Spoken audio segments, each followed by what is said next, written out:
Olá, meus amigos, tudo bem? Sejam todos muito bem-vindos. Estamos aqui hoje no estúdio Atibaia Jardim para a gravação de mais um episódio do podcast Jus Esperniani. Ao meu lado, o doutor Sidney da Silva. Tudo bem, doutor? Ô, doutor, tudo bem? Como é que tá? Olá, meus amigos, advogados, operadores do direito. E hoje nós estamos aqui com um convidado de uma matéria que nós nunca tratamos aqui nesse podcast, hein? Verdade. Hoje nós estamos aqui com o meu amigo Harrison, do escritório Holanda Mancuso Advogados. Exatamente. Fala, doutor, como é que tá, doutor? Tudo bem, meus queridos? Boa tarde, agradeço aí o convite. Quero parabenizar também o trabalho de vocês, né? Obrigado. É um projeto interessante. Vi alguns episódios anteriores aí, eu acho muito, muito produtivo, né? Compartilhar aí. E principalmente compartilhar com os colegas da região, né? Acho que é o mais interessante aí também. Quero dar uma boa tarde também a todo mundo que está nos acompanhando aí. E vamos lá, vamos conversar sobre essa Bora, vamos embora. Então, É isso aí. doutor Harrison, ele tem um escritório de advocacia aqui em Atibaia, né? Tem sede aqui em Atibaia. Especializado em tributário, doutor? Exatamente. Tributário empresarial, né? Exatamente. É um escritório para nossa região, acredito que seja de médio porte, né? Pelo número de advogados que vocês são lá. Eu considero pequeno, mas vamos lá. E hoje eu acho que nós vamos falar de direito tributário, né, doutor? Sim, vamos falar de direito tributário. Eu estou aqui como entrevistador e aluno, viu, doutor? Porque eu não manjo nada da área de direito tributário e o senhor vem aqui para justamente trazer conhecimento e agregar para todos os colegas que são da área do principalmente direito, né? os que enganam o leão, né? Enganar não, planejar. Vamos devagar nessa área, por favor. Doutor, a primeira pergunta que a gente quer fazer aqui, do nosso combinado, né? Doutor, como se manter atualizado na área do direito tributário, na área tributária? Dá essa dica pra gente. É uma pergunta um pouco complexa, Ok. né? Por que essa pergunta é um pouco complexa? Porque para quem hoje atua na área tributária, a gente tem alguns segmentos de atuação. Então, a gente tem aí tanto profissionais que atuam no contencioso, no consultivo, né? E a depender do tipo de atividade também, a gente vai ter aí as esferas de atuação, né? O porquê disso? A gente vive hoje num país que, desde 1988, já foram editados aproximadamente mais de 500 mil de normas tributárias, né? Então, é um pouco complicado a gente falar assim, eu sei todas as normas, todas as medidas, enfim. O direito tributário ele é regido por muitas normas infralegais, né? Portarias, instruções normativas. Então, uma dica que eu dou, até porque são muitos colegas, estudantes, né, que estão nos assistindo aí como ouvintes, entender onde você está no mercado, né? Qual é o público que eu atendo, nichar essa sua atuação para você se especializar. Então, nós temos profissionais aí que trabalham muito bem com imposto de renda de pessoa física, né? Então, são profissionais que são muito, muito especializados nessa matéria, né? Temos aí muitos advogados que são especialistas. Hoje tem uma medida muito bem falada, né? Que é a holding patrimonial, as holdings, enfim. Familiar. Exatamente. Todos os seus segmentos aí de derivação. Sim. Mas são atividades que demandam aí uma certa nicho de entendimento. Então, assim, para se manter atualizado, é muito importante estar acompanhando também o que acontece, né? Hoje em dia a gente precisa entender o que o Poder Executivo entende sobre determinado assunto, o que o Poder Legislativo entende sobre determinado assunto, o que o Poder Judiciário também entende. Hoje em dia é um dos legisladores, indiretamente falando, né? Então, assim, é muito importante entender onde você está nichado e também... Doutor, você falou das normas e portarias, né? São regulamentações que vieram para complementar a lei federal, no caso, por exemplo, o que veio para complementar o CTN, um Código Tributário Municipal, essas normas, resoluções, portarias, ela é uma complementação. Exatamente, todas são complementações, tá? Hoje em dia, quando você trata de uma matéria tributária, você não consegue esvaziar todas as medidas e toda a abrangência dela apenas com o texto posto. Então, muitas vezes você vai ter uma edição de uma lei complementar, tá? Eu vou trazer um exemplo, provavelmente provavelmente não, nós falaremos sobre a reforma tributária, né? A reforma tributária, ela teve agora em janeiro a edição, a publicação dessa lei, e é uma lei que ela veio com quase 500 páginas. Ela veio com quase 500 páginas e todo capítulo que você encontra dela, todos eles vão demandar a realização de uma regulamentação. E essa regulamentação vai ser por, talvez, ora por norma, ora por uma portaria. E também a gente vai ter cada ente, a gente vai falar sobre isso também, legislando sobre o que ele entende aplicável ali. Né? Então, assim, são normas que vêm para complementar tanto as leis, tanto federal, estadual, municipal, tá? Como também para dar uma certa baliza do entendimento ali do legislador. E por que esse monte de portaria, resoluções, seria para adequar a região? Talvez? Porque senão sairia uma norma estadual Eu acho, doutor, ou uma que a nacional. gente tem, por exemplo, o CTN, que é o Código Tributário Nacional. Ele vai te dar o conceito do que é taxa, do que é imposto, e você precisa de normas regulamentadoras para regular de forma específica a criação daquele imposto, daquela taxa.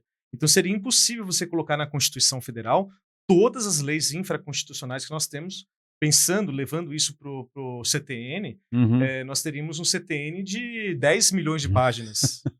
E outra coisa... E adequa a melhor região, né? A gente tem que pensar que o direito tributário ele está intimamente ligado com a economia do país. Então, nós temos um direito que ele se move diariamente, diferente dos costumes do direito civil, quando você fala de multiparentalidade, quando você fala de questões familiares, isso vem com a mudança de uma cultura do povo. A questão econômica, o Trump pensa de uma forma lá, tudo muda. Você tem o Haddad, que é hoje o ministro da Economia, da Fazenda, né? E ele simplesmente, por questões políticas, pensa que tem que ser taxado assim, assado, e sai lá uma norma, por exemplo, para taxar as blusinhas, que é um jabuti que entrou numa outra coisa que não tinha nada a ver, né? E aí o tributarista tem que entender lá do ICMS. Aí você fala, ok, mas o que é ICMS? Cara, tá lá no CTN. Agora a regulamentação e a especificação... É regionalizado. Não é regionalizado que eu falo. Mas acho que o ICMS, por exemplo, é estadual, né? Cada estado adota a sua cota, né? O seu coeficiente, né? Exatamente. Cada estado é o responsável pelo seu ICMS. Isso é um dos problemas em que gerou hoje em dia, voltando uns passos, né? Hoje em dia, o maior litigante no Poder Judiciário, tá? A gente chama que é o fisco. O fisco. É o maior litigante que tem. Você vai ter aí... É o cara que mais cobra. As procuradorias federal, estadual e municipal, né? O número de execuções fiscais é absurdo, tá? É ineficiente. É ineficiente. E eu não estou dizendo aqui que o que é cobrado é o adequado e deve se cobrar dessa forma. Não, nada disso. Só estou dizendo o Estado tem o poder de cobrar um imposto, taxa, contribuições, enfim, o tributo, né? Ele tem o poder de cobrar o tributo, cobrando o tributo, se ele não consegue recolher, vai faltar em algum lugar. Sim. Vai faltar. Exatamente. Né? O orçamento deve estar contando com aquele dinheiro. Exatamente. Né? Quando você tem uma previsão de orçamento, você precisa daqueles valores. Hoje em dia, o número... alguns anos atrás, eu fiz uma análise do que a Procuradoria da Fazenda Nacional divulgava sobre crédito tributário prescrito. Passava dos bilhões. Bilhões. Então, assim, se a gente tivesse contribuintes pagando, né? Não estou falando se está pagando muito ou pagando pouco, né?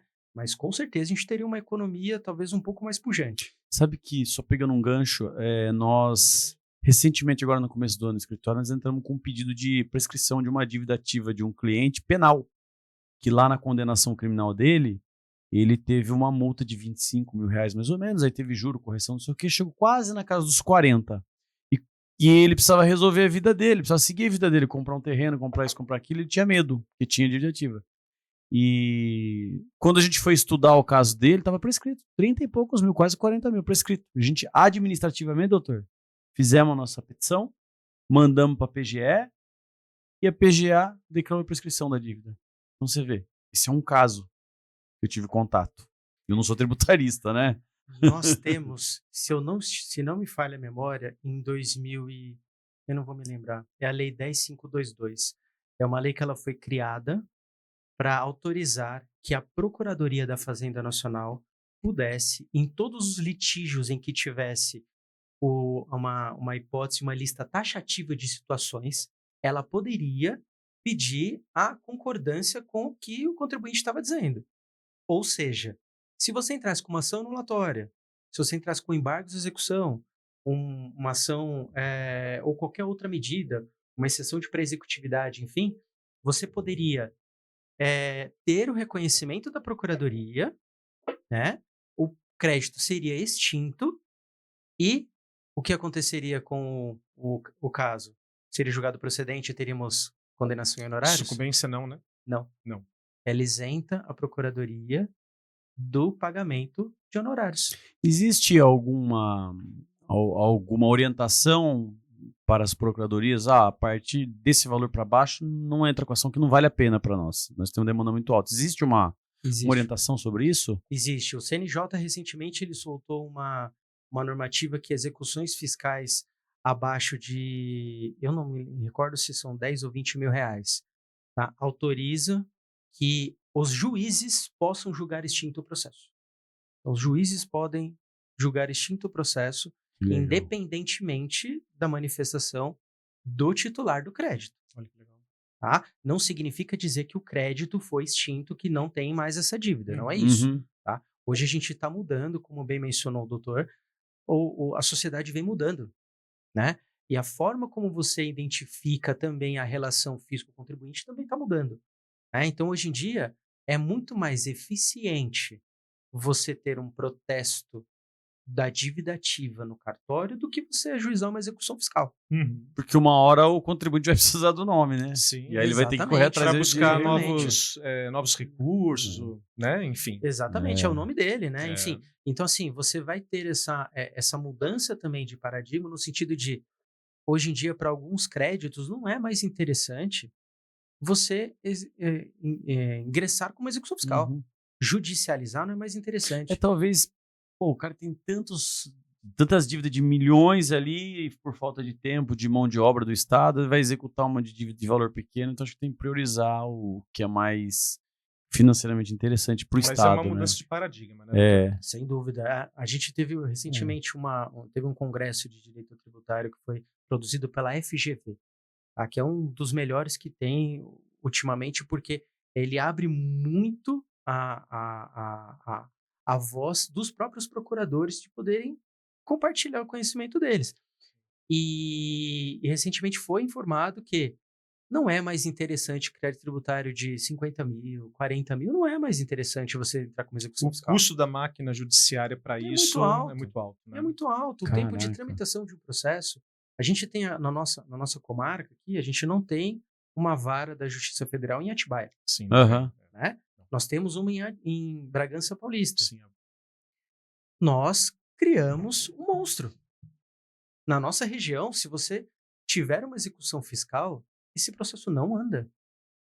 No final do ano de 2024, o TRF3 determinou que processos de execução fiscal, embargos de execução, embargos de execução, e, salvo engano, algum tipo de e as anulatórias, eles seriam remetidos para a 4ª Vara de São José dos Campos. Nossa. Então, hoje, devido ao volume, os nossos processos tramitam em São José dos Campos. Caramba. Né? Então, sim. Por questão de volume. É inviável. A gente tem um juiz, uma vara. Não, aqui em Atibaia, a própria execução municipal, não existe uma vara especializada. Tem uma vara acumulada com uma cível lá, é uma juiz, né? O juizado especial. Exato. E é um pouco complexo, porque assim, se a gente pensar que, por exemplo, na mesma vara nós vamos ter juízes, muitas vezes julgando um caso cível urgente, uma questão de, eu adoro esse exemplo, uma questão de horas de oxigênio de uma pessoa num hospital, de um plano de saúde, né? E uma execução fiscal. Empurra pro fim da fila. Óbvio. É óbvio. Olha pra você ver como rendeu uma pergunta, né? Uma pergunta como ele falei pra você. É verdade. É muito bom. O assunto flui. Muito, com certeza. Então, Pro pessoal lá não ficar magoado, vamos partir pra segunda. Senão, no 4, 5, 6 aqui, vamos ver chateado. Ah, você não respondeu a minha, doutor. E, doutor, qual que é a segunda pergunta? A segunda pergunta é: o Brasil possui a maior carga tributária do mundo? Nossa, que pesada essa pergunta, pesada hein? essa pergunta. O que eu quero até justificar o porquê das perguntas, tá? Eu trouxe aqui como a nossa audiência uma audiência especializada, né? E também tem pessoas que são da área, tem pessoas que não são da área também. Eu pedi para que o pessoal do escritório me encaminhasse algumas perguntas que, mesmo não sendo da área, o que você faria, né? Para alguém que está na área tributária. Hoje nós temos uma das maiores cargas tributárias do mundo hoje, tá? Por que hoje? Porque hoje nós não temos a implementação total da reforma tributária. A reforma tributária ela vai começar a ser implementada a partir do ano que vem. O ano que vem a gente vai ter aí um ano de experimentação do que é a reforma tributária, tá? Então a gente vai ter um longo caminho até 2033 até a conclusão disso. Tá? Até 2033? 2033 Por a quê? conclusão total. Caramba. Tudo isso tempo? Todo esse tempo. Na verdade, a gente está criando uma nova visão do que é o direito tributário.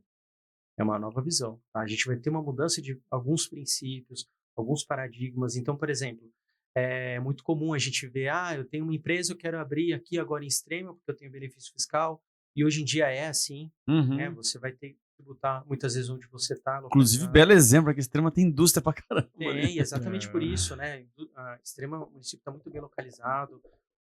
Independentemente de questão partidária, eu acho que o governo do estado faz um bom trabalho, né? Porque ele atrai muitas empresas.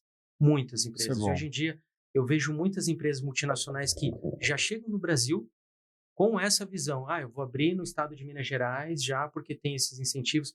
Isso é muito importante, né? Para o estado de São Paulo voltar aí. Gera emprego, né? Gera. Põe dinheiro no mercado, põe dinheiro para circular. Hoje em dia, né, com o governador que a gente tem hoje, né? Ele vem trabalhando forte nisso também, independente de questões partidárias, tá, gente? Mas a gente precisa ter isso. Então, isso com a reforma, a gente vai ter que mudar. Hoje em dia, vai depender de onde você comercializa, não de onde você está. Então, se eu tiver quem lá que é o em Extrema... o seu consumidor final? Exato. Então, você vai ter que olhar o quê? Vamos olhar os meus contratos com empresa de transporte? Será que eu preciso ter mesmo essa despesa com transporte? Será que eu posso estar em outro lugar mais perto? Será que eu tenho, talvez, um local que eu tenha mais mão de obra, que hoje em dia é escasso. Escasso, e assim, escasso. É um dos ativos mais caros que as empresas precisam. Sim. Né? E a mão de obra. E a geração não tem ajudado muito, né? A gente vai ter esse problema também, né? Enfim, então assim, a reforma tributária ela tem muito esse cenário. Então, com relação à carga tributária, hoje é uma das maiores, né? Se a gente usar o IVA, que é o Imposto sobre o Valor Agregado, vai ser a nova métrica, a gente vai ouvir falar muito disso daqui para frente, né? Se a gente usar o IVA hoje do Brasil, ele está... se eu não estiver enganado, ele está acima do da Hungria. O da Hungria era 27%, a gente vai ter um percentual de 28%. Tá? Então vai ser ou o maior ou o segundo maior do mundo. Caramba. Então a gente vai poder Pesado, dizer que tem... Em contrapartida, espera-se que tenhamos uma... Doutor, mas melhoria. o senhor falou do IVA, vai ser uma unificação. Esse IVA. Por exemplo, hoje nós temos empresas que pagam ICMS, ISS, vários tipos de impostos, né? Esse IVA, ele vai ser cobrado de quem? Do consumidor, da empresa? Há uma unificação de vários tributos? O que de fato é o IVA? Para eu entender, porque eu não sei. Vamos lá, é um pouco de tudo. Um pouco de tudo. Por que é um pouco de tudo? A gente vai ter, de fato, uma unificação, tá? Então, por exemplo, a gente hoje, se você tem uma atividade de comércio, uma atividade de prestação de serviço, você vai ser contribuinte de ICMS, hora de ISS, tá? Com a reforma implementada, vamos fechar aqui uma janela, acordamos em 2033. Não vamos mais falar de ICMS e ISS. Vamos falar de IBS. Imposto sobre Bens e Serviços. Boa. Tá? Então, a gente vai ter essa unificação de impostos. Tá? Hoje a gente vai ter o quê? Contribuições que são PIS e COFINS. Tá. PIS e COFINS são contribuições sociais, tá? Essas contribuições vão ser modificadas para CBS, Contribuição sobre Bens e Serviços, tá? Então a gente vai ter essa unificação e também uma alteração interessante que é o IPI. O IPI ele vai deixar de existir hoje. O IPI. Vai deixar de existir o IPI. É imposto Ele vai se sobre transformar em industrializado. Industrializado. Perfeito. Imposto sobre- É porque eu acompanhei um crime agora. Um crime federal que eu tô cuidando, de IPI. né? IPI. E assim, com essa modificação, a gente vai ter um imposto seletivo. Tá. Tá? Então, determinados produtos produzidos que hoje pagam o IPI podem não ser tributados pelo imposto seletivo. Em contrapartida, ele foi apelidado de imposto do pecado. Uhum. Por que imposto do pecado? Quanto maior o pecado, mais caro fica. Bebida alcoólica, Bebida cigarro. alcoólica, cigarro. Maior é o imposto. Produtos que levam muito açúcar na sua composição. Por que açúcar na sua composição? A gente está mudando o paradigma do Brasil. Ah, que legal. Hoje em dia a gente precisa pensar na saúde das pessoas. Uhum. Faz sentido eu ter o mesmo benefício num pacote de arroz ou num pacote de bala? Não faz. tem sentido. Não é verdade. Com certeza é bem consciente, bem Né? consciente, né? Bem Então, assim, a gente vai... Só aplicabilidade. que ao mesmo tempo a gente vai ter outros cenários. Por exemplo, veículos. Veículos também vão ser imposto seletivo. Há muitas discussões nesse sentido, mas veículo continua sendo um problema? Ou veículo hoje em dia pode ser uma solução? Né? Então a gente vai abrir outros campos de discussão. E também vamos ter outros cenários aí de criação, né? Categorização dessas Sabe o que eu acho atividades. engraçado, assim, que eu nunca entendi, nunca nem tentei entender e talvez não seja hoje? Por exemplo, você pega um produto, esse microfone aí. O cara que fabricou a espuminha, ele pagou um imposto para catar matéria-prima e transformar na espuminha do microfone. Embaixo da espuminha tem a tela de aço que faz a proteção das engrenagens do microfone. O cara que fez aquela tela de aço, ele pagou o imposto para fazer a telinha de aço, o líquido, para produzir a matéria-prima. Aí vem o cara e fez o corpo do microfone. Também foi taxado. E aí, da mesma forma, todos os adornos do microfone. E aí, o cara que vende o microfone, ele vai vender o microfone tem mais imposto ainda. Ou seja, tudo a matéria-prima que foi utilizada para fazer o microfone já teve imposto. E o microfone vai ter imposto de novo na hora de vender. Isso que eu não entendo, não entra na minha cabeça. E como que a gente aceita isso? Mas você falando da bitributação, tributação. Não sei se é... Um dos conceitos da reforma tributária, né, é claro que a gente precisa colocar ele em prática para a gente poder falar, resolvemos esse problema. Mas um dos princípios é exatamente esse. É solucionar essas distorções que nós vivenciamos. Né? Então, hoje em dia, quem está produzindo a espuma, né, é um cara que está produzindo a espuma que ele está pagando talvez um valor de imposto sobre o valor do produto e o valor agregado dele muito alto. Né? Então, quando você for bater ele no final da cadeia, que é o consumidor final, eu estou comprando esse microfone, ele vai ser caríssimo. Uhum. Né? Aí a gente usa muito exemplo dos países de fora, né? Os Estados Unidos tem um produto muito mais barato, mas lá eles usam milho. Uhum. É diferente, né? Então, o que acontece? Se eu produzir a espuma, na hora que eu for vender, eu vou, quanto eu paguei de imposto, quanto eu tenho que pagar aqui. Você faz a dedução daquilo que você já pagou? Exatamente. Tá? Aqui não tem dedução, aqui é um em cima do outro. Um em cima do outro, um em cima do outro. Dependendo do segmento, um em cima do outro. Entendi. Tristeza, que nem o pessoal fala. Olha, a gente pode...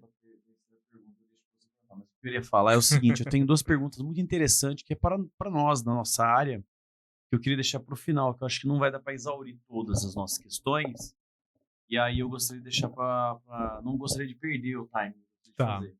Se bem que ele vai ter que vir aqui de novo, porque não vai dar pra gente exaurir uma Todo mundo que vem aqui tem que voltar pelo menos não dá, mas não tem jeito. E é muito bom, vai fluindo, entendeu? Mas eu gostaria de deixar pro final e pode seguir pra terceira, doutor. Então tá, vamos lá. Terceira pergunta. Qual o principal objetivo da reforma tributária em discussão atualmente no Brasil? Olha, a gente tem alguns pontos que são principais.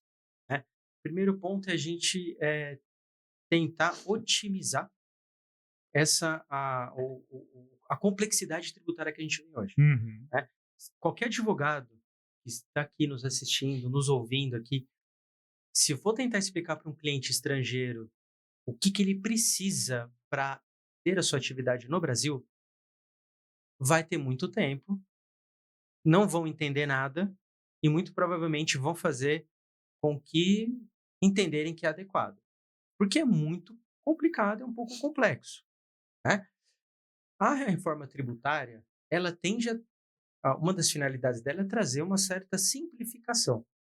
Então, até mesmo essas questões que envolvem a tributação nas cadeias produtivas, ela é muito mais benéfica do que a gente vê hoje.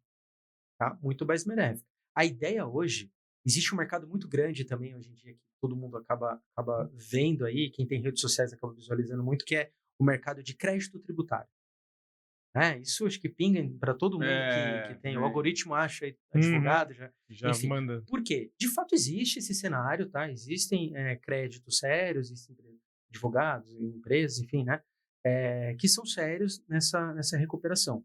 Por quê? Porque é complexo. É complexo você criar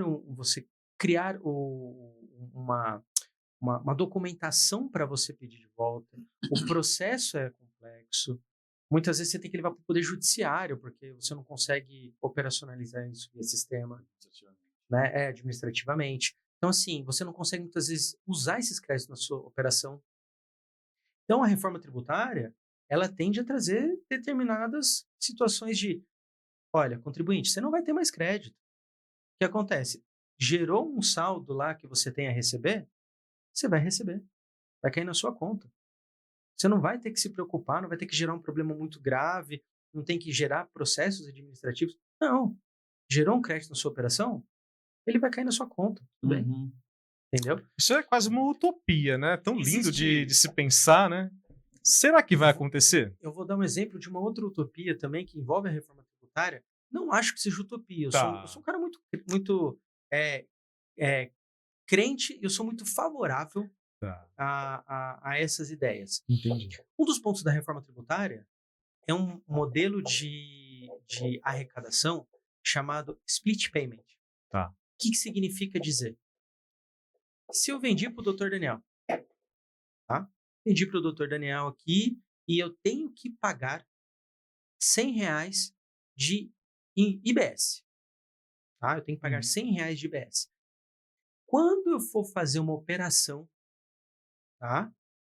Você vai fazer o pagamento do produto que você comprou, eu vou ter que pagar esse imposto de R$100 que eu vendi para você. Sim. Tá?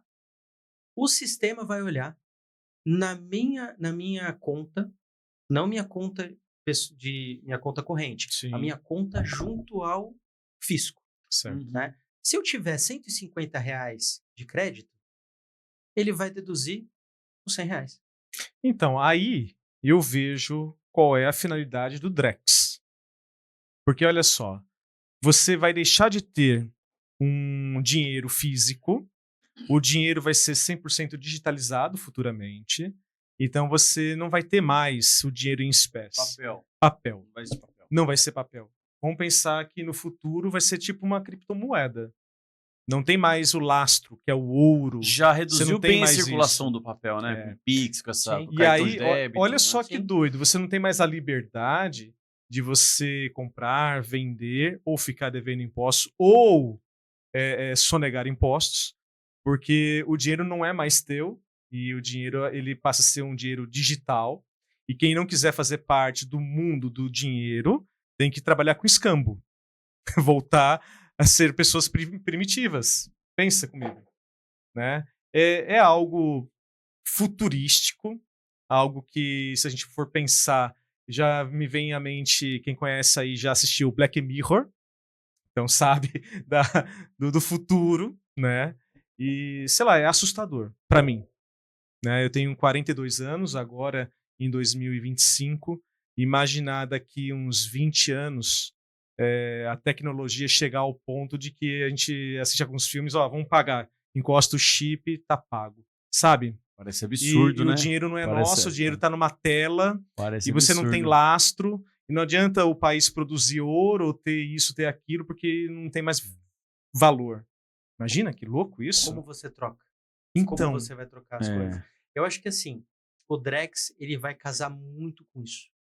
exato. O Drex vai casar muito com isso porque você vai criar lastro nesse dinheiro. Então vai ser muito fácil você visualizar. Tá, esse dinheiro está vindo de uma operação que talvez foi ilícita. Pode ser. Outra coisa, é um benefício assistencial. É feito para usar com alimentos. Eu Mas não sou adianta você ir lá contra o no Drex. mercado, comprar uma cerveja e passar Vai tirar o serviço do criminalista. cartão, que ele sabe, opa, calma aí.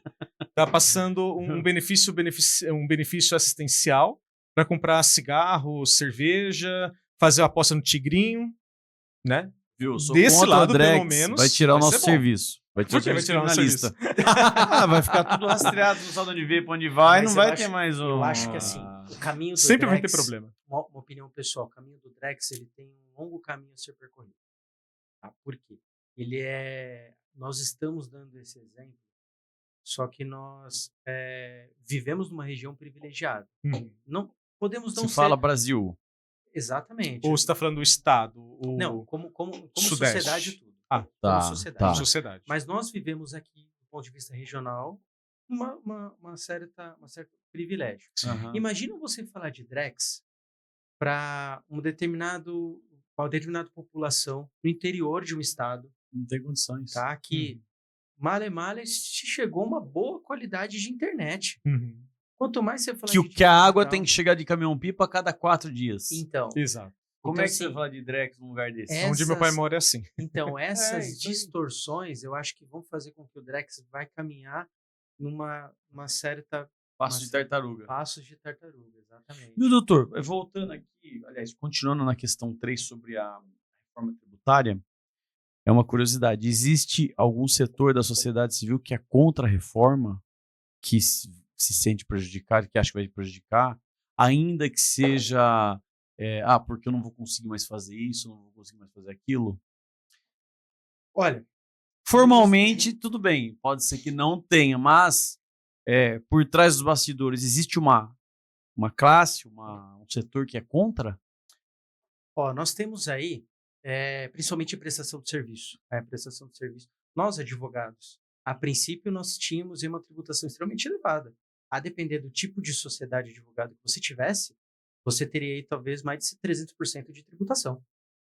Né? Então, assim, é um aumento muito expressivo. Né? Então, houve ali um ajuste quando da edição da norma para se ter ali uma redução, tá, da base de cálculo do IBS e do CBS, tá, para prestação de serviço. Mas, assim, quem está reclamando bastante, vamos colocar assim, é quem vai ser hoje tributado muito com relação ao imposto seletivo. Tá? Porque o imposto seletivo, a gente precisa ainda da categorização do quanto vai ser aplicado. Quanto vai ser aplicado nisso. E vai ser uma tabela progressiva, né, pelo jeito. Muito provavelmente. A gente já tem uma tributação muito expressiva, por exemplo, para cigarro. Né? Eu não fumo, não estou dizendo sou a favor ou sou contra, né? Mas já tem uma tributação expressiva. Pode ser que seja muito maior, talvez inviabilize talvez a abertura de novas vagas de emprego, né? Talvez novos investimentos, enfim. Então, os setores que vão ter essa aplicabilidade do imposto seletivo são os mais resistentes em relação à reforma. Tá? A gente tem também uma resistência muito grande, isso é uma questão mais, eu vou dizer, social. Porque, naturalmente, a gente não gosta de mudanças. A gente acabou de falar do Drex, que a gente falou, eu não queria viver nesse mundo de eu não tenho dinheiro, que, A gente que vem antes dos anos 80, dos anos 2000, é difícil aprender esse tipo de novidade para a sociedade. Mas como jurista, é uma mudança muito... Como jurista, eu vou trazer um princípio. E esse princípio vocês vão Quantas me notas falar. 200 você já pegou na sua vida? Algumas. Vou trazer um princípio de direito. A intervenção mínima do Estado. Tá? Até que ponto você vai aceitar que o Estado, quando digo Estado, é o Estado em si, ele manipule e ele saiba exatamente tudo que você faz com o teu dinheiro. Ou seja, você não pode ter o dinheiro físico guardado num cofre na tua casa, porque de alguma forma aquele dinheiro não vai valer mais, vai ser digital, ou seja, não tem mais a liberdade, né? Então, assim, pensando em princípio, que é o princípio da intervenção mínima do Estado, sobre o dinheiro, trazendo isso sobre o nosso dinheiro, uma coisa futura. O que vocês pensam sobre isso? Ou esse princípio ele vai ser relativizado? Eu entendo que a gente vai chegar no ponto de relativização desse princípio. Por quê? A gente vive hoje um mundo em que é muito fácil você conseguir os dados, as informações de qualquer pessoa. Né? Hoje é muito fácil. Hoje em dia a gente está comentando aqui, tem celulares aqui perto, a depender do que estamos falando aqui, a gente vai ter talvez uma propaganda que vai saltar, vai pular, então enfim, eu acredito que a gente vai ter Os advogados tributaristas, né, de recuperação de crédito, saiu daqui, vai estar lá, recupere seu crédito. Exatamente, eu tenho certeza. E assim, a gente vê que estamos muito mais expostos, né? Estamos muito mais expostos. Eu não sei. Você falou do princípio, desculpa cortar. Sim.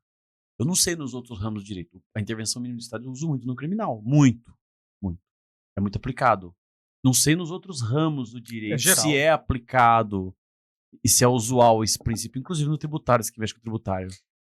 Você sabe que, assim, essa intervenção mínima do Estado, em determinado momento, ela é importante.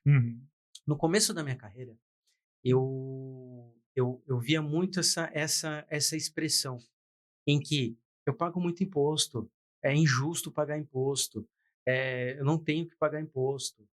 E temos alíquotas altas, isso é inevitável, né? E inquestionável, complexidade também. Mas eu ouvi isso de um procurador da Fazenda Nacional. Ele falou, olha, eu vou dar um ponto de reflexão. É justo você fazer a sua precificação, fazer seu preço, trabalhar arduamente para pagar o imposto e exigir do Estado, exigir segurança, saúde, eu quero ter o melhor. Eu quero ter o melhor e acabou, não quero nada menos do que isso. Como se fosse uma contraprestação. Não, como se fosse, na verdade é uma contraprestação. Mas não acontece.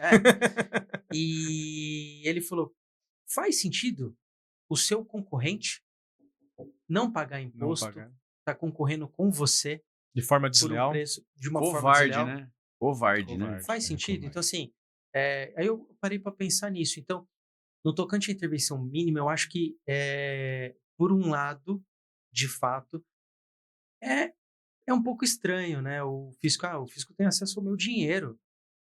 Sabe? Ele sabe o que vai acontecer, para onde vai, para onde não vai. Até tem uma pergunta aí que a gente vai falar sobre o Pix, né?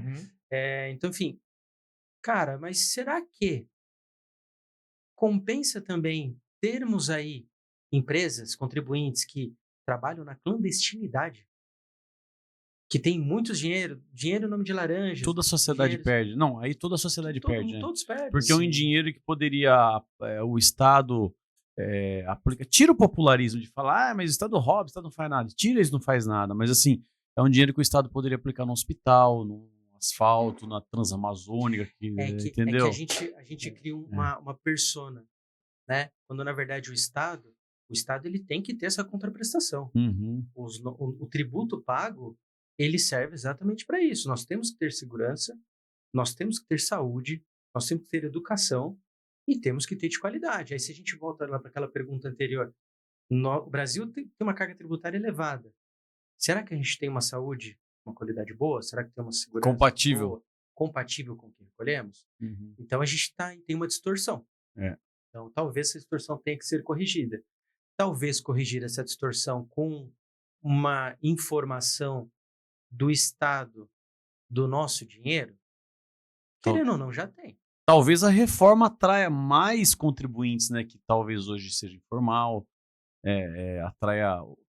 agora é legal, agora dá para eu fazer um CNPJ porque eu vou conseguir pagar os tributos, não vai ter mais a bitributação, ou tritributação, sei lá o que, né? Enfim, são distorções. Doutor, eu acho que a quarta pergunta, a gente já respondeu aí no transcorrer da primeira e da segunda, né? Dá uma olhadinha para você. Como a reforma tributária pode impactar as empresas, especialmente em relação à simplificação do sistema. Acho que a quarta já foi. Então, você, colega advogado, que fez a pergunta número 4 aí, está respondido. Está respondido. Fora de ordem, mas está. Agora vamos para 5. Lê aí, Bora. doutor, lê aí. 5. Existe o risco de aumento da carga tributária com a nova reforma para algum setor ou grupo específico? Existe não, na verdade vai ter, né? A gente vai ter. É o que a gente acabou de A falar, gente né? acabou de Sim, falar, a gente é, acabou de enfim. falar também. Em resumo, até mesmo para a gente sintetizar, nós vamos ter um aumento. Sim. Nós vamos ter um aumento. A questão é, trazendo o exemplo do microfone, né?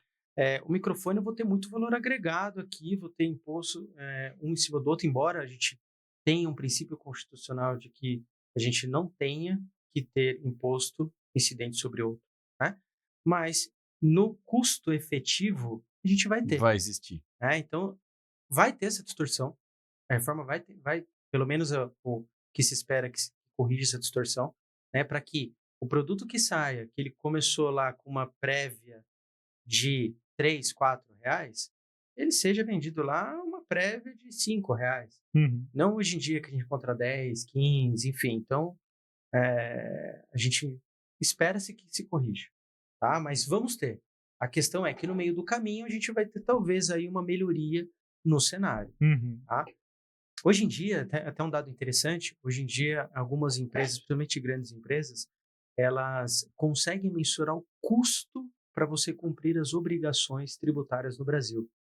E muitas vezes o custo ele equivale a um setor produtivo. Caramba.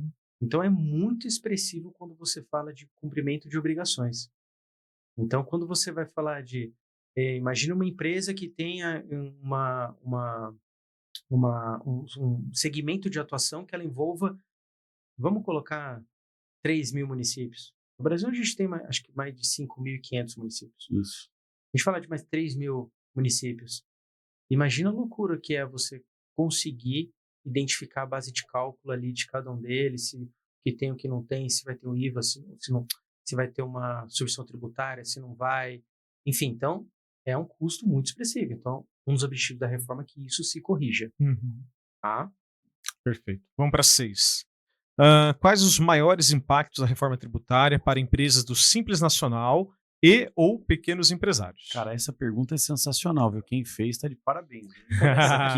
Essa aqui atinge inclusive os advogados, os que Sim. têm os seus CNPJ aberto como unipessoal. Não Sim. atinge, doutor? Atinge, Tô falando atinge. errado, tô certo, Atinge. né? Na verdade, a gente vai ter dois cenários para as empresas do Simples Nacional. Tá? Nós vamos ter quem vai ficar dentro do Simples. A lei complementar, ela mantém a previsão do Simples Nacional. Tá? Você vai fazer o recolhimento por dentro, sem problema nenhum. O que enquadra o Simples? É o valor anual? Valor anual. Valor anual é atividade. Existem Ah, algumas atividade. atividades que você não consegue entrar no Simples Nacional. Tá. Tá? Só para o pessoal esclarecer Então, o que é. Porque, então, por se exemplo, enquadra. assim, os serviços advocatícios estão dentro do Simples Nacional. O máximo anual é quanto? 4.800.000. 4.800.000. E aí, o que acontece? Quando você, por exemplo, tem uma atividade, por exemplo, de locação, tá, Harrison, mas eu tenho 2 imóveis só de locação, não é um valor tão expressivo, não bate 4. Atividade não é compatível com o Simples Nacional. Então, você vai ter que escolher entre o lucro presumido ou o lucro real. Tá? Então, assim, quem hoje é do Simples Nacional, eu quero me manter nesse regime, é um regime ok, é um regime tranquilo, ótimo. Talvez tenha que pensar com quem comercializa e com quem você presta serviço. Por quê? O objetivo da reforma tributária é trazer a simplificação e garantir que você tenha o crédito adequado. Se você tiver uma operação em que te gerou crédito, esse crédito você não tem o que fazer com ele, o princípio é que isso volte para você. Tá? Volte para os cofres do contribuinte. Uhum. Se eventualmente você comercializa com alguém do Simples, que é a pessoa que eu quero ficar fechadinho ali, vou recolher tudo pelo Simples, não quero me importar com IBS e CBS, você não vai ter crédito. Aí a gente volta. Será que eu vou ser competitivo? Vamos colocar 2 escritórios aqui de advocacia. Uhum. Né? Então, eu vou cobrar X para fazer uma ação. O Dr. Sidney vai cobrar Y. Talvez a empresa vai falar, tá, se eu pagar para o Sidney, eu vou tomar crédito. E aí é onde os contribuintes que são dentro do Simples vão ter que entender qual é a metodologia de mercado que eles vão aplicar. Eu vou ficar recolhendo como eu recolho hoje, tá? Que a regra prevê que mantém-se a normativa do Simples hoje, ou eu vou recolher o IBS e o CBS por fora. Porque se eu recolher por fora, eu dou direito a crédito. Então, se o Dr. Sidney recolhe por fora, a empresa fala, o crédito para mim é importante, me ajuda nas outras operações, então eu vou contratar ele. Talvez por um valor maior, né? Mas por essa mecânica. Sim. Então, é importante observar isso, tá? O restante não vai ter uma alteração muito complexa para quem é do Simples Nacional, mas esses pontos de com quem eu comercializo, o que eu tenho que fazer, onde eu estou localizado também vai ser importante, né? Enfim, é importante. O Simples, em regra, para quem quer ficar dentro dele 100%, não recolher por fora, ele vai manter a mesma sistemática. E o Simples, doutor, existe um escalonamento do coeficiente de imposto, até tanto, antes de chegar aos 4.800.000. Quem ganha até, sei lá, 300 mil paga tanto, quem ganha de 300 a existe um escalonamento dentro do Simples? Existem os níveis dentro do Simples Nacional. Então, você vai ter as alíquotas ali, acho que começa vai de 2% a 5%. E aí existe esse escalonamento conforme você vai ter no seu faturamento. E é apurado a cada 12 meses ou de janeiro a dezembro? Como é que é apurado? No exercício. O exercício é de janeiro a dezembro. No exercício. Né? E aí,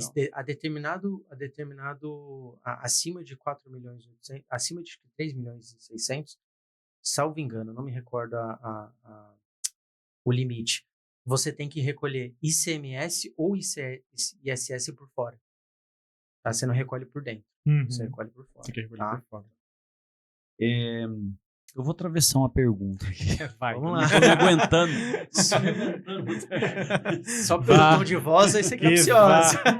Não é não. É uma pergunta, ela é muito curiosa, porque está relacionada à empresa e contratação do advogado tributarista.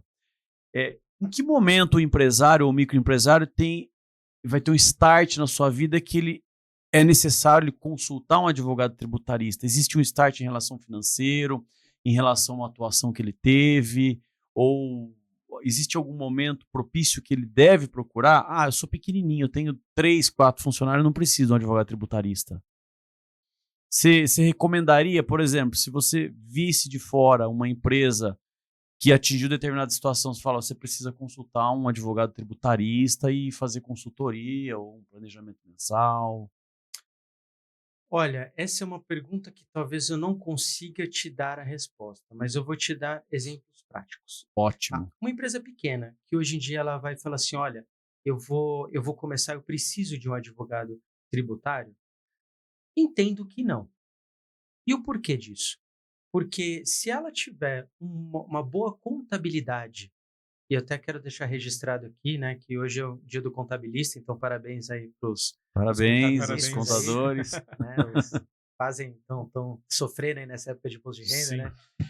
Mas, voltando, se tiver uma contabilidade boa, se você é uma empresa pequena, se você é optante do Simples Nacional, você não tem muitos ajustes a serem feitos.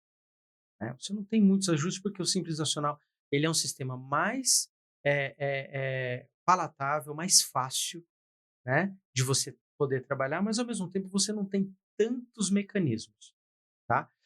E se você paga tudo bonitinho, tudo certinho ali, entendo que não tem o porquê você contratar um advogado na área tributária e falar assim, vou pagar esse cara mensal, porque não tem, esse profissional, não tem uma demanda para isso, tá? Exceto se a gente nos deparamos com a exigência de uma taxa de fiscalização indevida. Tudo bem, aí aconselha-se que se procure. Doutor, empresas que participam de processos licitatórios, é importante ter um advogado tributarista para acompanhar ou também você não vê necessidade? Olha, empresas que atuam com processos licitatórios, eu entendo que é interessante você ter um advogado que tenha conhecimento. Tá? Não especificamente na área tributária. Mas que tenha noção. Tipo, mas que tenha noção. Por que isso? Muitas vezes você pode ter aí uma empresa que a determinado serviço que ela vai prestar, né, ou do que ela vai entregar, é uma operação que já está bem amarrada.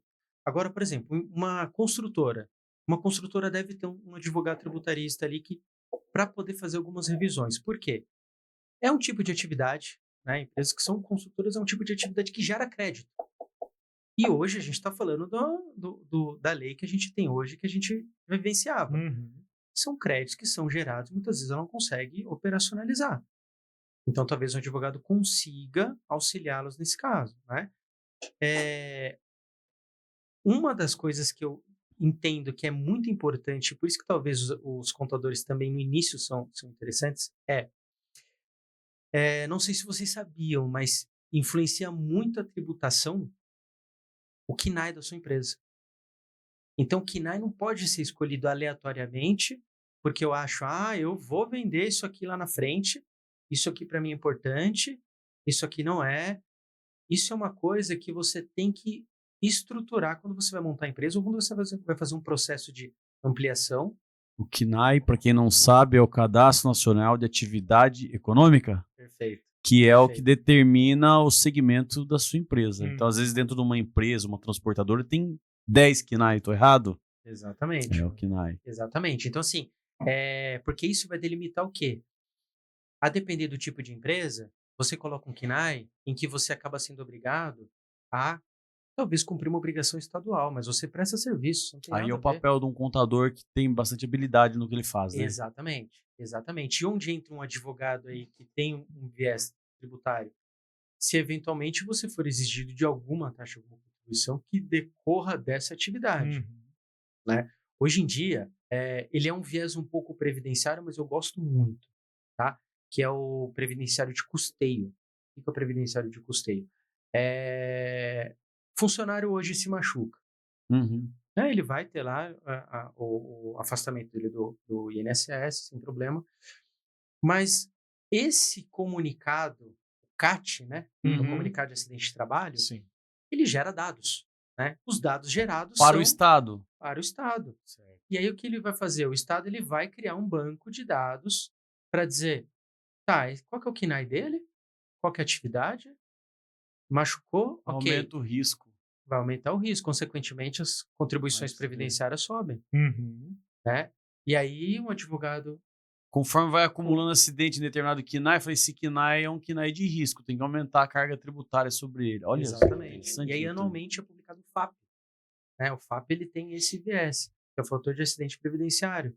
Então, quanto maior o índice de sinistralidade de determinado segmento, e da própria empresa, né, você vai ter um aumento de carga tributária. Incide sobre a folha? Incide sobre a folha. Da empresa? Da empresa. A empresa gasta 100, 200 mil por mês de pagamento de funcionário, ele vai ter um imposto... Eu tenho vou dar um exemplo em números para você ver como é importante. Eu tenho um cliente que ele teve um acidente de trabalho 8 anos antes. E gerou processo trabalhista e gerou processo contra o INSS. Quando esse processo acabou, foi na janela do FAP. A alíquota dele subiu.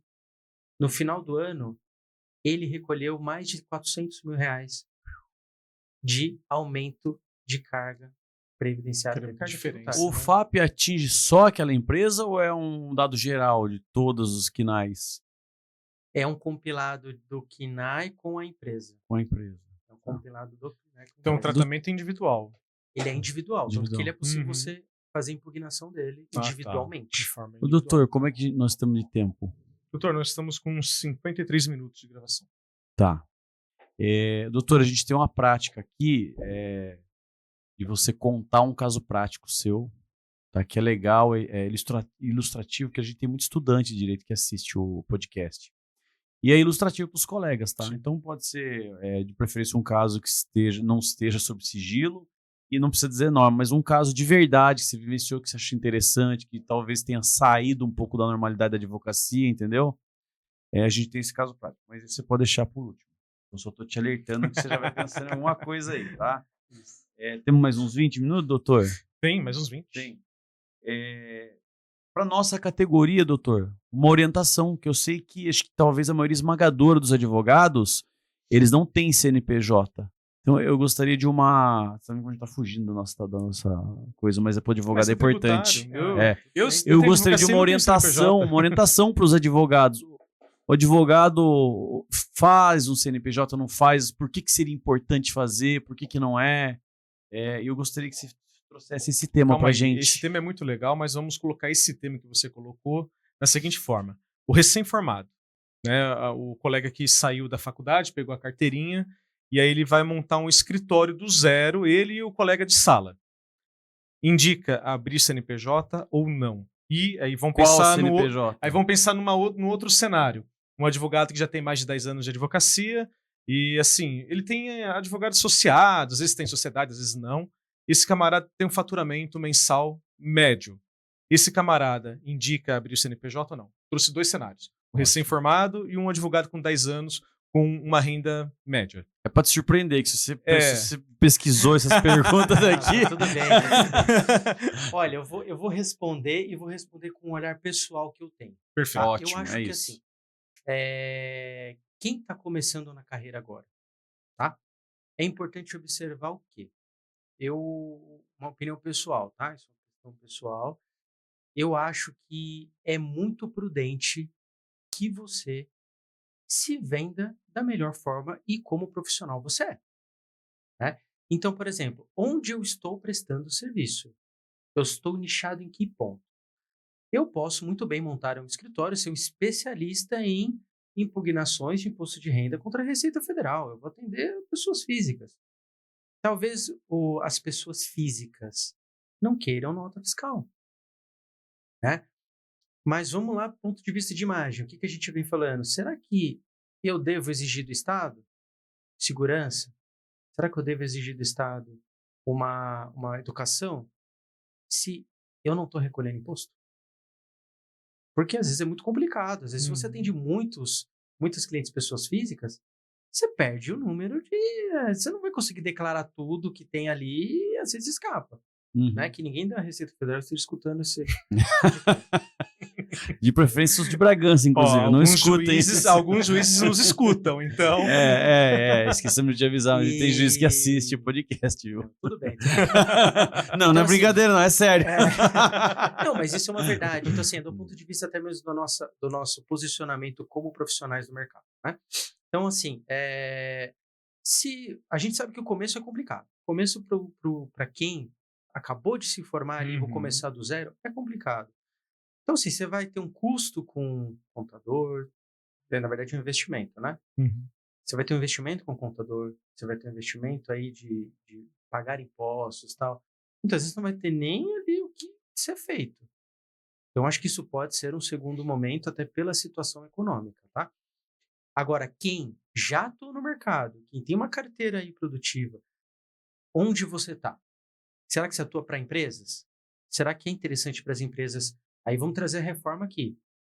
Eu advogo com uma empresa, emito nota para ela, ela pode tomar crédito no meu serviço, ela vai muito bem se beneficiar disso, né?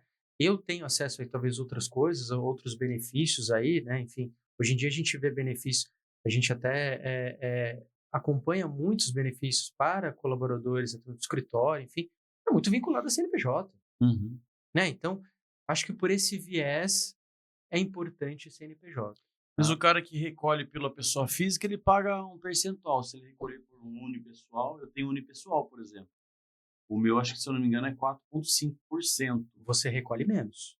Menos? Recolhe menos. Porque se você... Unipessoal, eu não sei que não sou eu que faço. Então, se você pensar na sua tributação como pessoa física, ela é mais alta. É muito mais alta. Então vale a pena o CNPJ. Vale. Então, pessoa que tá começando, vamos falar 5 anos de advocacia, tem uma carteirinha razoável e quer estar em dia com a sociedade, com o fisco, com a sociedade em si. É mais fácil abrir um CNPJ. E às vezes também, os advogados também têm que, até estudantes aí, se preparem que vocês têm que pensar nisso, né? A gente não pensa em depender da Previdência Social, mas a gente tem que ter a Previdência Social. Sim. Né? Eu não preciso contar com ela para minha aposentadoria, mas eu acredito que ela vá fazer parte da minha aposentadoria. Sim. Então, isso por isso que é importante contribuir. Exatamente. Então, acho que, não sei se eu respondi adequadamente, mas eu perfeito. sou muito favorável a... Vamos perguntar a 7 e a 8, que aí a gente está dentro do horário. Doutor, vamos lá. A pergunta número 7 é a seguinte: muda alguma coisa na declaração do imposto de renda com a reforma tributária? Que nós estamos na época de declaração de imposto de renda, né? Eu acho que nessa época e nesse momento não vejo nenhuma modificação. O que a gente pode ver talvez no futuro, talvez possa ser essa questão, a questão do recolhimento por meio desse split payment, né? Que é aquilo que você vai recolher se você tiver algum crédito, algo do gênero, tá? Uhum. Do contrário, não vejo aí nenhuma vinculação, tá? O que a gente vai ter de modificação, aí a gente já está discutindo a reforma do imposto de renda, Uhum. tá? A reforma do imposto de renda é um capítulo à parte. Não Na entra área na reforma tributária? Não entra junto? Não. A reforma tributária a gente vai tratar hoje dos impostos que é PIS, COFINS, Uhum. ICMS, IPI e ISS. Só. A reforma do imposto de renda É outra conversa. ela vai entrar o imposto de renda propriamente dito, vai ter alguma modificação em ganho de capital, vamos ter modificações de aluguel, enfim, então a gente vai ter um problema aí. Enfim, essa eu tô... Ou seja, vai aumentar a arrecadação, doutor. Exato. Dúvidas Sim, quanto a isso? Gigante, várias. Calma. Que a gente não é da área, é legal, que a gente vai relembrando algumas coisas, assim. E eu vivo uma situação que eu gostaria de perguntar no meu escritório. Eu gostaria de perguntar, é uma situação que é tributária. Então, por exemplo, eu presto serviço para empresas ou até para pessoas físicas. E eu emito nota fiscal do trabalho advocatício. Só que, por exemplo, eu repasso para o colega que é o especialista da área fazer. Então, parte daqueles honorários que entrou e que eu emiti nota fiscal vai para ele. Ele tem que, de novo, quando for declarar, pagar imposto de renda sobre aqueles honorários. Como é que funciona isso? Ou ele pode avisar que já foi tributada quando eu emiti a nota? Como é que funciona isso? Se eu entendi bem, você tributa na sua pessoa jurídica e quando você faz o repasse, você faz o repasse do valor líquido. Líquido. Né? Qual é a vinculação dele com a sua pessoa jurídica? Nenhuma. Zero. Então, sim, isso é um rendimento que ele vai ter que declarar. Entendi. Né? Então, na teoria, isso é uma renda que ele auferiu. Se ele auferiu essa renda, ele vai ter que declarar e ele vai ter que tributar. Você só consegue fazer a retenção da fonte se você fizer isso na sua pessoa jurídica, informando que está fazendo o pagamento para ele. Isso Ou seja, aí você teria um relacionamento trabalhista. Não trabalhista, mas você estaria pagando um trabalhador avulso, um trabalho avulso. Porque Liberal, pensa liberal. num advogado associado, que ele não é sócio do CNPJ, mas quando você faz algum trabalho em conjunto, ele recebe uma porcentagem. Nesse caso, dá para informar ao fisco? Não, eu não estou preocupado comigo. Minha preocupação é com ele, a gente ter que descontar declarar. os 4,5, a cota que correspondia a ele, e aí ele de novo ter que declarar, entendeu? Pagar aqui e pagar ali o imposto, entendeu? É essa que é Existe um ajuste de mercado que, assim, que não beneficia ele. Não beneficia ele, tá? Beneficia a empresa. Uhum. Porque qual é o ajuste de mercado? Você pensa que você vendeu um trabalho por R$1.000. Uhum. Esse trabalho não cai livre na sua conta R$1.000. Você vai precisar deduzir esse imposto. Uhum. Então, você deduz e o que for líquido, você transfere. Isso é um ajuste de mercado. Tá? Do ponto de vista tributário, ele que está recebendo essa parcela, ele está oferindo uma renda. Uhum. Essa renda tem que ser declarada e ele vai ter que tributar isso. Mas Se você quando eu emito a nota fiscal, eu emito no valor total do serviço para o cliente, né? Sim. Uhum. O que ele vai te pagar. Uhum. Tá. Entendeu? Que ele vai te pagar. Agora, se você quiser fazer um pagamento para ele, você vai poder fazer um pagamento informando ele e fazendo a retenção de imposto de renda e eventual contribuição previdenciária incidente. Uhum. Entendeu? Por isso que é importante as empresas terem também CNPJ, ou os advogados também terem CNPJ. Tendo CNPJ, porque ele poderia poderia emitir uma nota para contra você. mim. Exatamente. E ele pagaria 4,5%. Exatamente. Olha, então, Ou seja, é isso que eu queria chegar. Escritório era bom Entendeu? ter CNPJ. Todos têm que ter o CNPJ. Existem alguns escritórios que têm, cada escritório tem a sua Uhum. construção ali Uhum. de formatação. Mas tem escritórios que são formados por diversas empresas. Aglomerado de Cada advogado CNPJs. tem- Cada advogado é um Cada CNPJ. advogado O meu tem- escritório, eu não usei espelho de nenhum outro escritório. A gente foi acontecendo, a gente foi vendo como é que funcionava e foi adaptando as coisas, entendeu? Então, assim, eu não tive uma imagem de um outro escritório. Como é que eu vou fazer isso? Como é que eu vou fazer Uma aquilo? referência, não né? tive uma referência, exatamente essa palavra. Entendeu? Eu não tive essa referência. Por isso que eu tô te perguntando, porque já me surgiu essa dúvida. Por que eu emito nota fiscal, eu recolho, desconto? Ele fica descoberto. Você É. fica coberto com o que recebeu. Aham. Né? Não tem Uhum. problema você pagar para ele. Não É tem ele problema. que Só tá que enrolado. ele tem que falar pro Ele tá- fisco, olha, exatamente. recebi, Receber esse valor. e Entendi. ele tem esse que valor. pagar, declarar e pagar. Cara, que informação relevante para nossa Com categoria certeza. essa daqui, viu? Muito, Com mas certeza. muita. Entendeu? Isso, Eu tinha essa dúvida, né? O que eu Isso- faço? O que eu não faço? Sim. isso acontece. Ajuste de mercado, enfim. Doutor, eu acho que a gente pode finalizar. E estamos com 1h05 de gravação. Beleza. Doutor, então a gente gostaria que você contasse um caso prático aí do direito tributário, algo que vocês viveram na sua advocacia lá.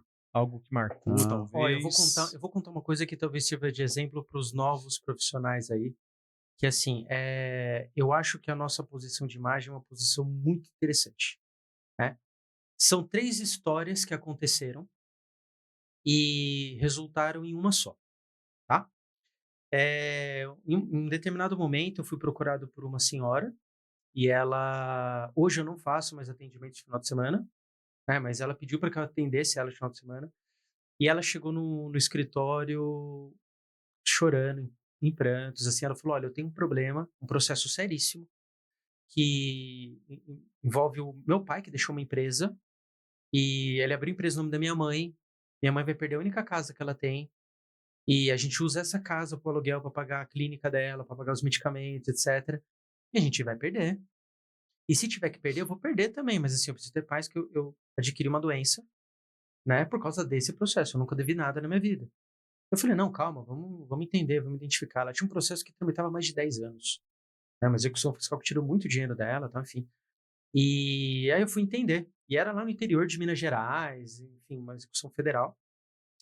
E aí eu falei, olha, eu vou te ajudar, vamos fazer. Enfim, conseguimos lá, apresentamos uma defesa lá, em pouco tempo reconheceu, sei lá, a inexigibilidade desse débito, né? E tudo bem.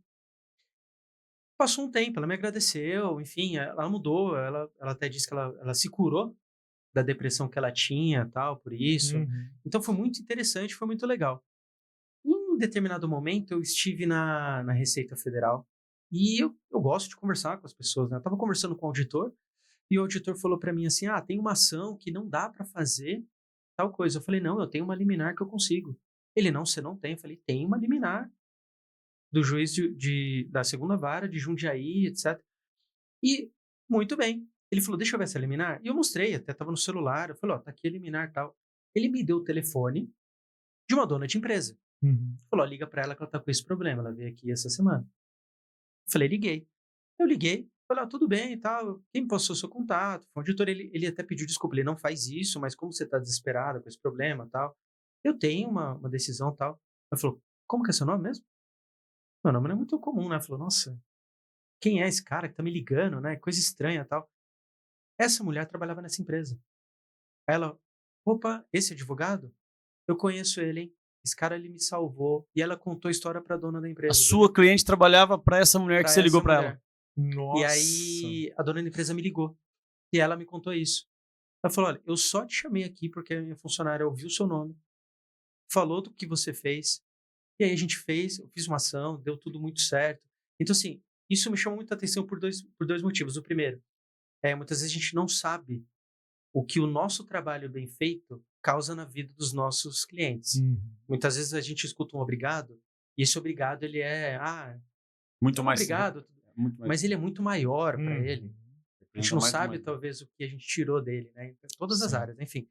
E até do ponto de vista de posicionamento, como eu me posicionei, até conversando com esse fiscal, até ele me indicando, então, assim, é o nosso dia a dia, né? A gente acha que sai todo dia de casa para poder ajudar, né? E, então, isso foi muito gratificante. Esse é um dos maiores exemplos que eu dou, assim. E deu certo da dona da empresa? Deu muito certo. Ele entrou com a mesma ação? Entramos com a mesma ação, ganhamos, tivemos a liminar, ela conseguiu a CNV, conseguiu lá o investimento que ela queria. Show de bola. Deu tudo muito certo. Se não fosse essa ação, atendendo no sábado, se não fosse ajudar essa pessoa... Nada teria acontecido. Nada teria acontecido. Então a gente fala muito que, assim, o mundo jurídico é muito pequeno. É, muito verdade. Com certeza. Doutor, vamos encerrar. Bora. Bem, foi muito bom. Eu te avisei que passava muito rápido bom o mesmo. tempo. Nossa, Passa muito voa. rápido. É muito rápido, não dá muito tempo. bom. Ó. Então, Foi aí os bem. autores das perguntas 8, 9, 10, 11, 12 Para um próximo podcast. Próximo podcast. Exato. Mas Obrigado. sempre acontece isso, viu? Porque vai surgindo perguntas e a história vai crescendo, é muito bom, é muito evolutivo Muito fluido, o podcast. muito legal. Eu queria agradecer aqui publicamente o doutor ter aceito o nosso convite de vir aqui gravar com a gente. É uma honra de recebê-lo aqui e gravar esse podcast falando de uma matéria que atinge todos os seres humanos. Se você respira, amigo, está pagando imposto. É isso. E é uma matéria que às vezes a gente não tem afinidade, não trabalha, ou alguns colegas, assim como eu, viu lá na faculdade, o professor não era um bom professor, pega a birra da matéria por causa do professor, mas é algo que está aí no nosso dia a dia. E eu quero agradecer imensamente por o doutor dividir com a gente o teu conhecimento. E eu tenho certeza que com essa divisão de conhecimento multiplicou muito com nossos colegas e com a gente, principalmente. E agradecer publicamente. Obrigado mesmo, doutor. Eu agradeço o convite, agradeço aí até o Dr. Cid, Dr. Daniel aí, parabenizar de novo, né? Obrigado. Obrigado. Esse projeto. E espero ter ajudado aí, espero ter compartilhado aí. E ouvir outras pessoas é muito bom, né? Então, eu adoro ouvir as Sim. pessoas, eu adoro. Não, foi muito rico esse E podcast. espero ter ajudado aí, espero que tenham gostado. Doutor, muito obrigado por aceitar o convite, por trazer aqui o seu conhecimento e dividir conosco, viu? É muito produtivo, é muito legal. Esse podcast aqui, ele, como a gente fala, ele é feito de advogado para advogado. Então, por isso que a gente não usa o juridiquês puro, mas a gente fala muito tecnicamente que quem está inserido nesse mundo jurídico vai saber do que nós estamos falando. Mas além do pessoal do mundo do direito, tem muitas pessoas que assistem e que não são advogados, mas Sim. que gostam do conteúdo e que às vezes aprendem também. Entendeu? Obrigado, doutor, por aceitar, viu, esse convite. Mande um abraço para sua equipe lá. Obrigado. Doutor, Obrigado. deixa um contato, redes sociais, para quem está nos assistindo possa entrar em contato com o doutor, pelo menos conhecer, enfim, não sei. Olha, a gente usa bastante a rede social do escritório, né? Que é o Holanda Advogados. Desculpa, Holanda Mancuso Advogados. Esse ano a gente está completando 10 anos, então a gente mudou a nossa marca. Legal. Então por isso é que eu me embaralhei. Eu completei 10 anos também, você acredita? É. Aham. Não, mas de escritório. De escritório. De escritório são 10 anos. 10 anos. 10 anos. De advocacia são mais. Eu completei 10 anos de advocacia. Não, eu tô indo para 15 anos. Esse ano eu completo 18 anos. Tô indo para 15 de Boa. advocacia. Enfim, Holanda Mancuso Advogados, né? Eu tenho meu Instagram lá, pessoal também, que é o Harrison Holanda. Mas eu até peço a quem quiser ter, a gente sempre compartilha alguns temas, tanto da área tributária quanto da área do escritório lá. Então, quem quiser acompanhar, Holanda Mancuso, acha a gente lá. Holanda Mancuso, acha lá no Instagram. No Instagram. E no o site é LinkedIn. Holanda. O site é hmadv.adv.br. Perfeito. Que é a Fica aqui sigla de então. Holanda Mancuso inserido. Advogados. Perfeito. Ótimo. É só entrar no meu Instagram lá que vai estar o Harrison lá e vai achar ele por lá. Se achar dificuldade, se esquecer. Isso aí. Gente, eu quero agradecer para quem nos acompanhou até agora. Você que assistiu esse podcast até aqui, não se esqueça de se inscrever, dar aquele like e manda para aqueles colegas que queiram aprender ou então queiram pegar essas informações de direito tributário e passe para eles. É nóis, estamos juntos. Até Isso a aí, próxima. galera. Obrigado, um abraço, até a Tchau. próxima. Valeu.